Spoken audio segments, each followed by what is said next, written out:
How does an alcoholic, sex-addicted footballer who was born disabled in both of his legs become one of the most legendary Brazilian players in history?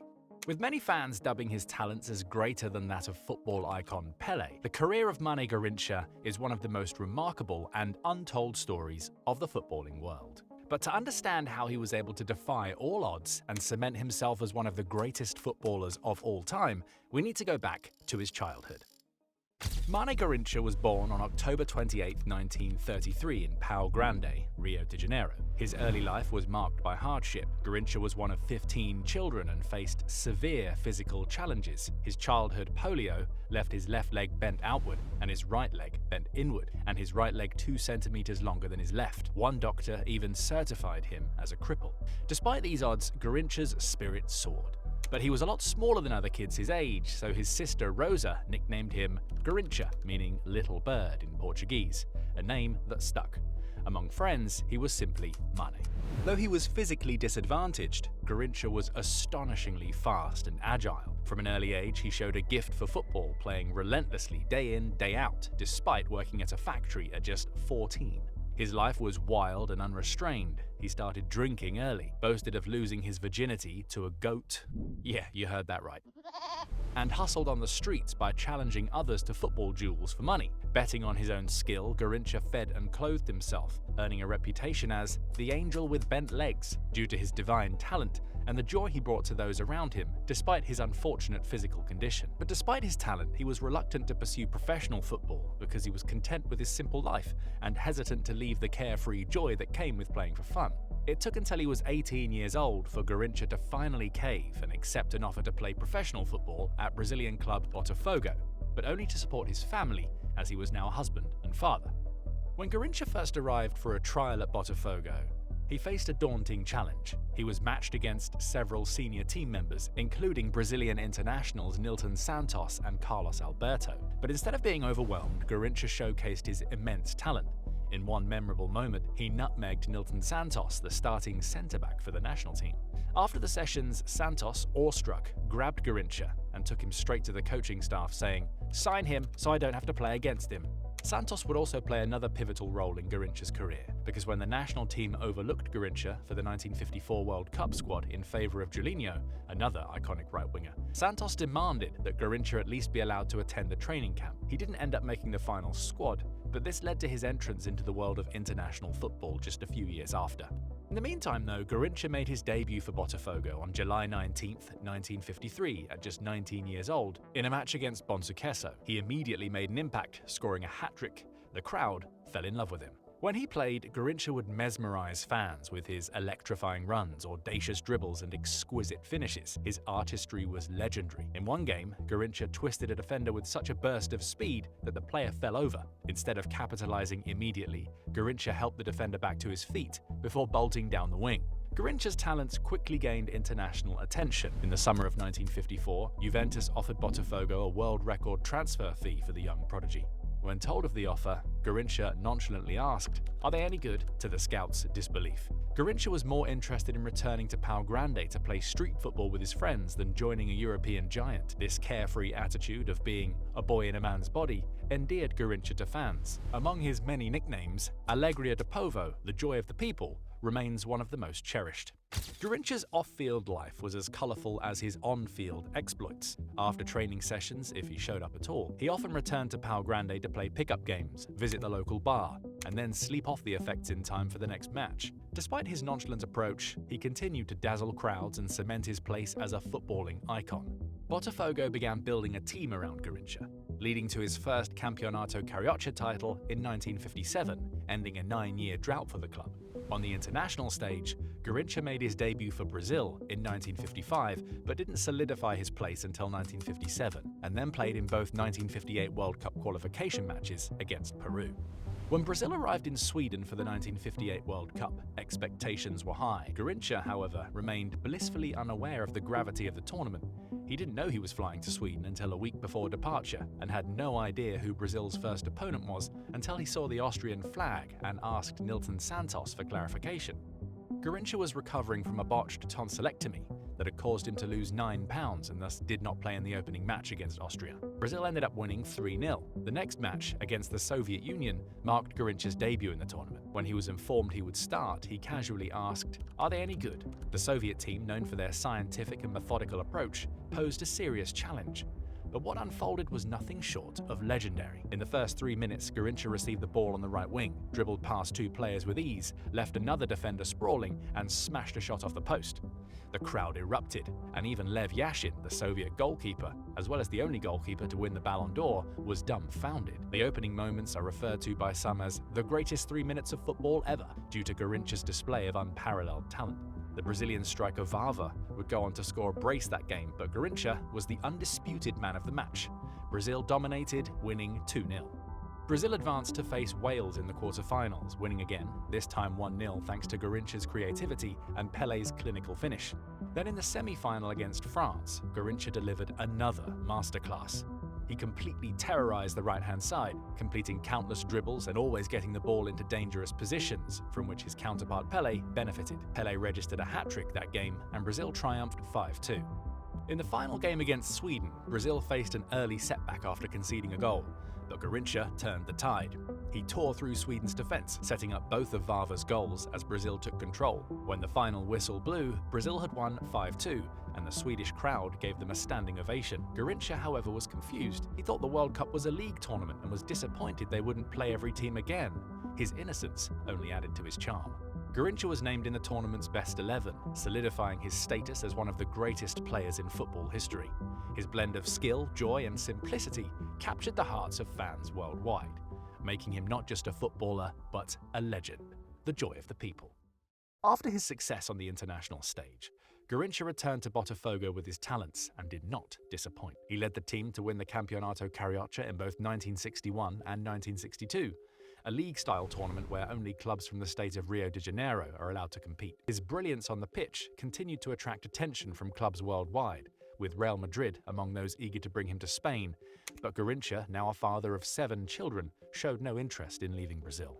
Instead, he stayed to captivate his adoring fans, and also led Botafogo to their first ever Rio-Sao Paulo tournament victory in 1962. His performances earned him the title of Best Player in all domestic competitions that year, and once again, he was called up to represent Brazil for the 1962 World Cup in Chile.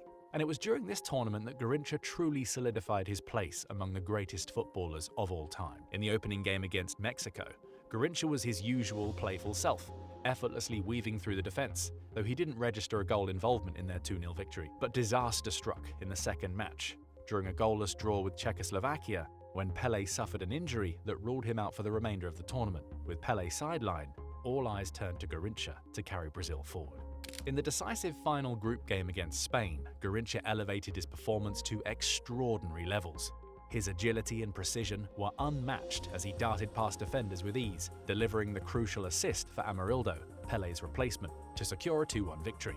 For the first time in his career, Garrincha appeared to take his role very seriously. Brazil faced England in the quarter-finals, and Garrincha was unstoppable.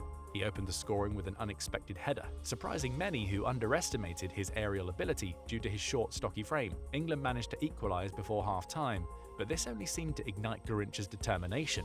He relentlessly tormented England's defence, weaving past them and unleashing a powerful shot that the goalkeeper could only parry, allowing Vava to tap in the rebound for a 2-1 lead. Minutes later, Garrincha delivered a moment of magic. Picking up the ball on the edge of the box, he unleashed a stunning outside-of-the-foot shot that curled around the last defender and into the far corner of the net. This now iconic banana shot left the crowd in awe. Amarildo to Garrincha. It's a goal, a beautiful goal by Garrincha. In the semi-final against Chile, Garrincha was once again the star of the show, scoring twice. His first was another header, and his second a long-range strike that left the Chilean defence helpless. However, frustration got the better of him late in the match.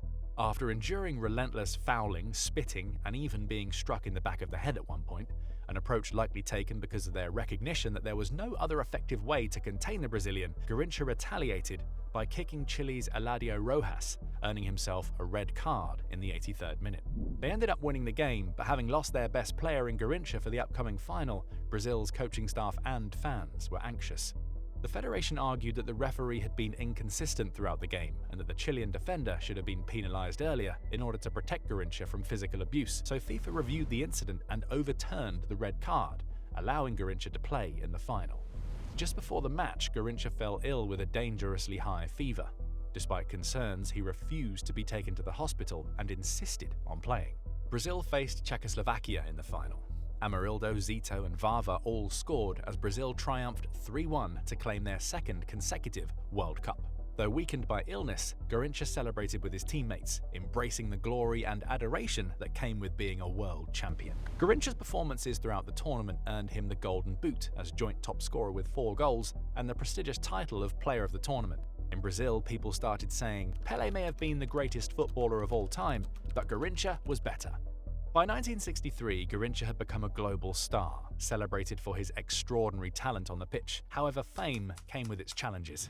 Garrincha began embracing the lifestyle of a celebrity, spending his wealth recklessly and indulging in women and alcohol. Around this time, his body started showing signs of wear, with his already problematic right knee rapidly deteriorating. Despite these struggles, he managed to secure one last Brazil championship victory in 1964. That same year, Garrincha finally agreed to a lucrative deal to join Internazionale in Italy, a world record transfer worth £400,000. Yet when the club performed a medical check, they discovered the extent of his knee problems, and the deal fell apart. This marked the beginning of a steady decline in his career. His drinking had spiraled out of control, affecting both his fitness and performance on the pitch. By 1966, his weakened knee could no longer support the demands of professional football. Garrincha was sold to Corinthians, but he played only 4 matches for them, before moving to Atletico Junior in Colombia, where he appeared just once. He returned to Brazil shortly afterward, joining Flamengo, where he played 4 more games before moving on to his final club, Olario, in 1972. During this turbulent period, Garrincha's personal life was in turmoil. He left his wife, the mother of 8 of his children, and began a relationship with renowned samba singer Elsa Soares. The scandal of their union, as both had left previous marriages, led to public backlash in Brazil. His financial decisions were equally unconventional. Refusing to use banks, he hid his money in a mattress at home. One day he discovered his savings had rotted after repeated incidents of passing out drunk and wetting the bed. Garrincha was selected to represent Brazil at the 1966 World Cup, although his inclusion was based more on his name than his current form. Despite his poor fitness, he played in the opening match against Bulgaria and scored a remarkable 25-yard free kick, another signature banana shot, yet his magic was fleeting. Brazil lost their next match to Hungary 3-1, a historic moment as it was the only time Garrincha experienced defeat in a Brazil shirt. It would also be his final appearance for the national team. In 1969, tragedy struck when Garrincha, who was driving under the influence, crashed into an oncoming truck, resulting in the death of his mother-in-law, who was in the passenger seat. His declining health and chronic knee damage forced him to retire in 1973, shortly after becoming a grandfather for the first time. That year, Garrincha was honored with a farewell match at the Maracana Stadium, featuring a Brazil team against a FIFA World 11, primarily composed of South American players. During the first half, the referee paused the match, allowing Garrincha to perform a lap of honor. As 131,000 fans rose to their feet in applause, he walked the field one last time, a poignant farewell to the sport he had graced with his genius. At the end of the lap, Garrincha disappeared down the tunnel, leaving behind a legacy of joy, brilliance, and unforgettable memories. As is often the case with many legends of the more distant past, Garrincha struggled profoundly with retirement. Without football, his life began to unravel to an even greater extent, and he continued to drink himself to near death on most days. In 1977, his wife, Elsa Soares, left him after he had struck her during an argument. Garrincha became a shadow of his former self, largely forgotten, and only making occasional appearances at charity football events. One pitiful moment occurred during a parade through Rio de Janeiro. Garrincha was invited to ride on a float, waving to fans lining the streets. Yet he seemed disoriented, likely intoxicated, and unaware of his surroundings. At one point, Pele, watching from a VIP box above the street, tossed him a garland.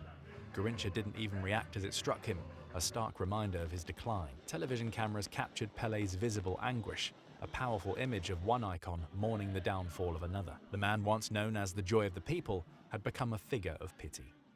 In 1983, Garrincha slipped into a coma from which he never awoke. He passed away from cirrhosis of the liver at just 49 years old, likely from his excessive drinking, leaving behind 14 children. His funeral procession was a testament to the love Brazilians still held for him. From the Maracana Stadium to his final resting place in Pau Grande, millions of fans lined the streets to bid farewell to their beloved star. His headstone bears the inscription, "Here rests in peace the one who was the joy of the people, Mane Garrincha." In 1974, a 70,000-seat stadium was named in his honor. As an enduring tribute, the home dressing room at the Maracana was also named Garrincha, while the away dressing room is named after his friend and teammate, Pele.